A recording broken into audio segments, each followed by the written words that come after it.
皆さんこんにちは。好奇心 TV です。今回の動画は近年ずっと問題視されていた若者の貧困、ホームレス化が増加中であるという問題についてお送りいたします。この問題が深刻なのは若者だけでなく、少し前の言い方をすれば中間階級、最近の言い方をするなら旧中間階級にも広がりつつあるということです。そして働いていても貧困から抜け出せないワーキングプアという現象も深刻だと思います。ワーキングプアという言葉はもはや死語になっているかもしれませんが、どういう状態かをよく表している言葉です。今回このテーマを取り上げたのは、単なる不景気が原因で起きたことではなく、日本人を貧困にさせる計画、そして増えすぎた世界人口を減らすための計画の結果ではないかということを感じたからです。この動画を最後まで見ることで、1、貧困は広がり続けている。2、政府は国民を救うつもりはない。3、貧困から抜け出せない原因などを理解することができると思います。これから日本の将来を背負っていく20代から30代の若者は、生まれた時にはすでに日本の失われた30年と言われた不況の時代になっており、さらに今現在はグローバリストたちによって世界が混乱させられ、明るい未来を見出せない状態になっていることをとても気の毒だという思いが強く感じられたこともあって、この動画を作成しています。このまま悪巧みしている輩たちの勝手にさせたくもないし、それにはどうすればよいかを私なりに問題提起させてもらっています。一人一人の力は微力で無力に感じられることもあると思いますが、彼らが恐れているのは我々大多数の一般庶民が仕組まれたからくりに気がつき、自由を取り戻すための行動を起こすことです。これはデモとか暴力ではなく、もっと知的な方法を使うことだと思っています。先人たちが命がけでつないでくれた日本という国、文化を次の世代にちゃんとつないであげたいと願ってやみません。ぜひ最後までご視聴ください。このチャンネルでは、自分や家族の身を守るためにできることや、日本人がこれ以上騙されることがないようにするための情報を発信しています。チャンネル登録がお済みでない方はぜひチャンネル登録をお願いします。そしてこの動画に共感できましたら拡散の協力をお願いします。さて、今回取り上げる若者の貧困化については社会問題として言われ始めて久しいことですが、それが流行り病の蔓延以降、一気に加速している状態となりました。結論から言うと、若者だけでなく家庭を持った世帯でも起きてくる可能性が出てきましたし、すでに起き始めています。その原因は一つや二つではなく、様々な原因から引き起こされているということで、状況はかなり深刻だと思います。貧困においてすぐ思い出されるのはホームレスという状況ですが、厚生労働省の統計によると、なんと最近の傾向としてはホームレスは減少しているということです。肌感覚からすると意外に思いましたが、そこには統計上のトリックがありました。トリックというと悪意があるように感じられてしまいますが、本当のところは分かりません。ただ最近性格が歪んできているのかやたらと裏を読んでしまい、素直に受け止めることができなくなってしまっています。とりあえず厚生労働省の統計を確認すると、確かに最近はホームレスの数が減ってきています。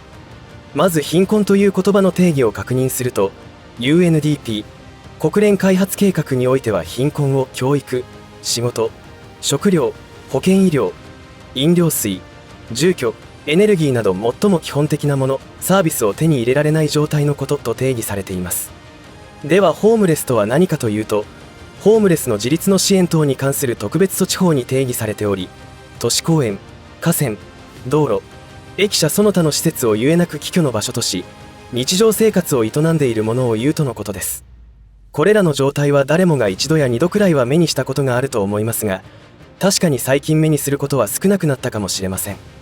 逆に最近よく目にするようになったのは、車で生活していると思われる人たちです。決して車中泊を楽しんでいる人たちとは空気が違います。というのは普通の乗用車に1人しか乗れないくらいの大量の荷物が押し込まれており、しかも生活感まで出ているので、決して引っ越しの最中とも思えない状態にあるからです。そして貧困の定義の中にエネルギーなど最も基本的なもの、サービスを手に入れられない状態というのがありましたが、今まさに電気、ガスの料金が高騰してきていて、料金支払いの延滞による供給ストップをされている人たちが激増していることは、 SNS 上に投稿されている悲鳴から伺い知れます。水道料金についても前回動画で取り扱いしましたが、今後どんどん上がっていきますし、料金を滞納したらあっさりと供給を止められてしまいます。水道民営化などになったらなおさらなことでしょう。そのような状況に追い込まれている世帯がどのくらいあるのかは統計資料がありませんのではっきり分かりませんが、例えば水道光熱費での値上がり分を貯蓄することができていない人たちの人数がどのくらいいるかで推察はできると思います。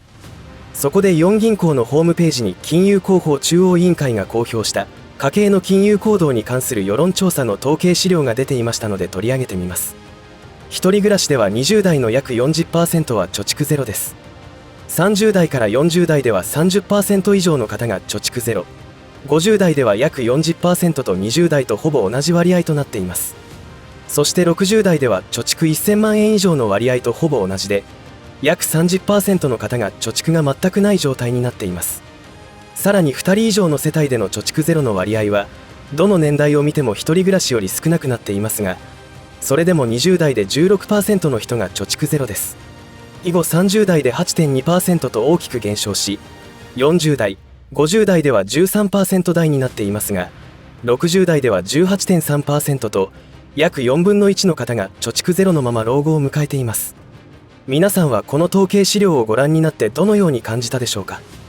この貯蓄なしに該当する人たちは毎月稼いだ収入を全て使い切っているということだと思われますが、例えば電気・ガス・水道料金の高騰により、いつもより例えば3万円高くなった時点で支払いが滞納することになりますから、ライフラインが止められるということになりますよね。もちろん貯蓄ゼロといっても電気・ガス・水道料金を払わなければならない状態になれば節約して支払いに回すということをするでしょうから、いきなり滞納となりライフラインを止められるということにはならないでしょうが、先ほどの例えで使った3万円という金額を無駄遣いしているとも思えません。そこで各世代人口を総務省統計局から出ている2021年令和3年10月1日現在のデータに基づいて貯蓄ゼロの人口を計算してみたら、驚きの結果が出まして、この問題の深刻さを知ることができました。20代の人口は1264万3000人なので546万1776人、30代の人口は1390万9000人なので432万5699人、40代の人口は1790万3000人なので635万5565人、50代の人口は1707万7000人なので700万1570人、60代の人口は1526万人なので448万6440人となり、合計4445万5000人が貯蓄ゼロという状態となります。この方たちがもし電気・ガス・水道料金の支払いがいつもより多くなった時には滞納の可能性が大きくなるということになります。この統計をご覧になってご視聴の皆さんはどのように感じましたでしょうか。自分で計算してみて本当にこれで合っているのか不安になるほどの結果になりました。日本人の3人に1人が電気・ガス・水道料金が値上げされていくと滞納の可能性が出てくるというのです。それらのライフラインの値上げは今後止まる気配はありませんし、賃貸にお住まいの方でしたら管理費が上がるかもしれないし、分譲マンションにお住まいの方は修繕積立金や管理費の値上げがされることになったらどうなってしまうのでしょうか。さらには食材の価格、電車料金などありとあらゆる物価が上がりますので、企業倒産も引き起こされ生活が激変する世帯も増えてくるでしょう。冒頭でお話ししたホームレスについてですが、統計上出ていない実質的にホームレス状態の若者が急増しているということが分かっています。日本におけるホームレスとはネットカフェ難民と呼ばれる人たちは統計上含まれていませんので、ホームレスの数が年々減っていると喜んでばかりはいられないというわけです。厚生労働省の調査結果によると、ネットカフェ難民と言われる人たちだけで推計5400人いるということです。これが多いか少ないかの判断は難しいのですが、仮に割合的に少ないからいいというわけでは決してないわけで、5400人も普通に横になって寝ることができない人たちがいるということが問題だと思いますよね。それが我が子だと思うと胸が引き裂かれるような思いを感じます。しかしこういったアンダークラスと言われる貧困層に分類される人たちは減ることはなく増える一方となっています。こうした貧困に陥った人たちが利用できるセーフティーネットとして生活保護という制度がありますが、この制度についても正しく理解して困窮したら自治体の関係窓口に相談に行くことをお勧めします。少し前に女性が貧困のため餓死してしまったという痛々しい事故がありました。生活保護という制度を知らなかったのか、それとも制度上の欠陥で認可されなかったのか分かりませんが、知らないことでさらに不幸になることは避けてもらいたいと思います。この制度での勘違いが多い部分を挙げておきますので、広く知れ渡って不幸な人たちを出さないように役に立てればと思います。ちなみにネットカフェ難民は生活保護を受けられないという誤解を生んでしまう原因として考えられるのが、生活保護の受給と生活保護の申請が混同してしまっていることだそうです。この2つは意味が全く異なっており、生活保護は日本国民誰でも申請する権利がありますので、ネットカフェ難民のように住所がない方でも申請することができます。ただし、生活保護を受給できるかどうかは特定の条件を満たしている必要があります。受給するための条件は、収入が最低生活費未満であること。これはおおむね13万円以下の方となりますが、正確には相談に行くことが必要です。資産や貯蓄がないこと、親族に頼れないことの3つとなり、条件を満たしていれば原則受給することができます。ただ、親族に頼れないことというところがかなりハードルが高く、親に現状を知られたくない、家族との人間関係がうまくいってないという事情がかなり多いとのことで、申請に二の足を踏んでいる人も多いそうです。これらは困窮者の相談に乗っている NPO 団体がありますので、相談してみると良いと思います。そしてネットカフェ難民などは住所がないので無理だと思っている方もいるとのことですが、生活保護を申請する段階では住所がなくても問題ありません。しかし、申請が受理された後受給開始するためには確定した住所が必要になります。そのためネットカフェ難民の方は生活保護の申請をした後、生活保護受給者が居住可能な住居を不動産や等で契約しなければなりません。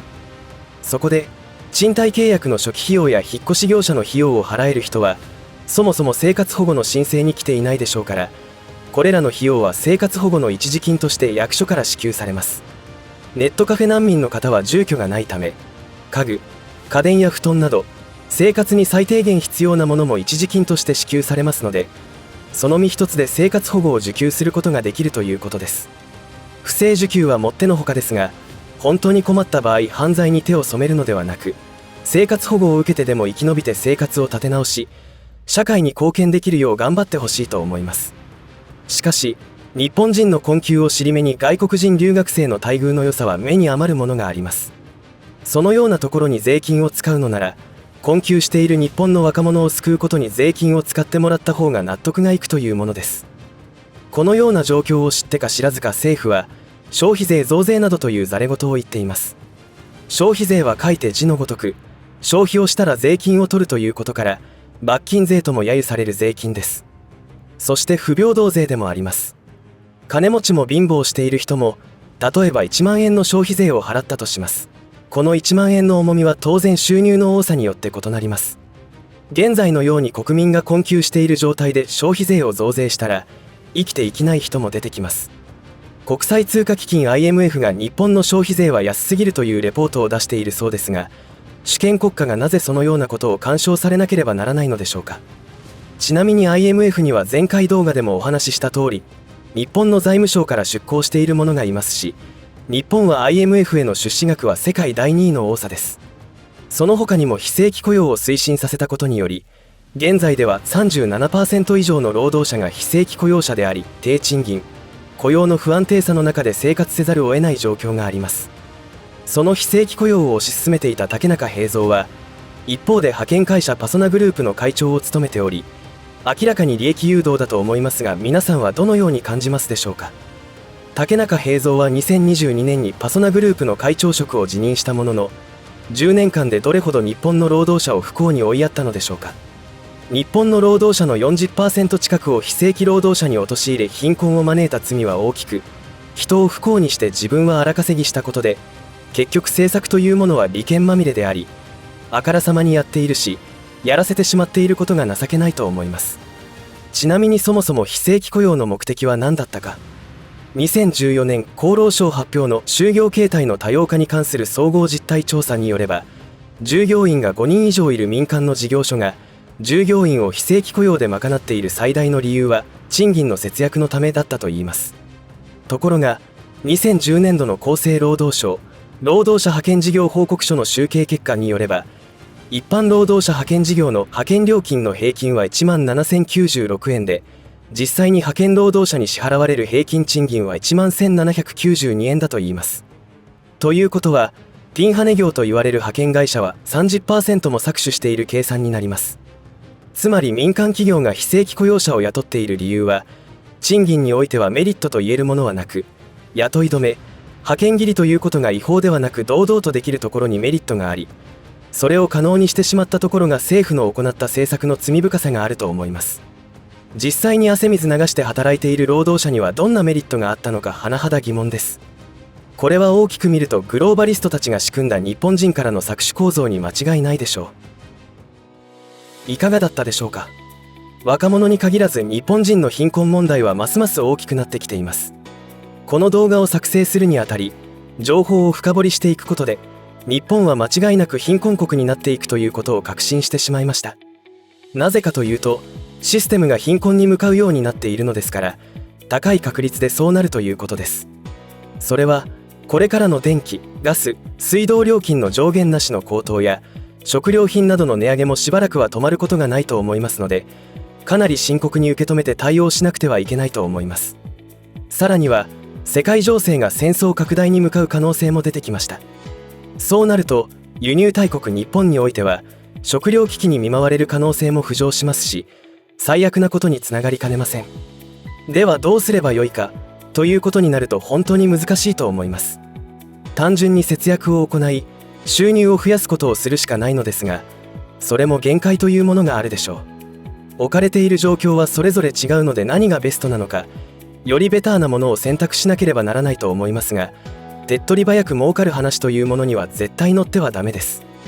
困った時は自称問題解決のプロという方には相談せず、弁護士などの専門家に相談してみてください。弁護士も無料相談をしてくれるところもありますし、専門家のホームページなどでヒントとなる情報もありますので利用してみたら良いと思います。何かと忙しいことばかりですが、政府や世界の指導者層たちが何を考え何をしてきたか、そして何をしていこうとしているのかということを理解しておく必要があります。今も大変な時代ですが、これから今年は特にもっと大きな変化、試練と向き合わなくてはならないと思われますが、ぜひ共にこの難局を乗り越えていきましょう。以上で今回の話は終わりとしますが、皆さんの応援が次の動画作成の力になりますので、いいねボタン、チャンネル登録、通知設定をオンにしていただけると嬉しいです。また、よろしかったらこの動画のシェアをお願いいたします。最後までご視聴ありがとうございました。好奇心 TV でした。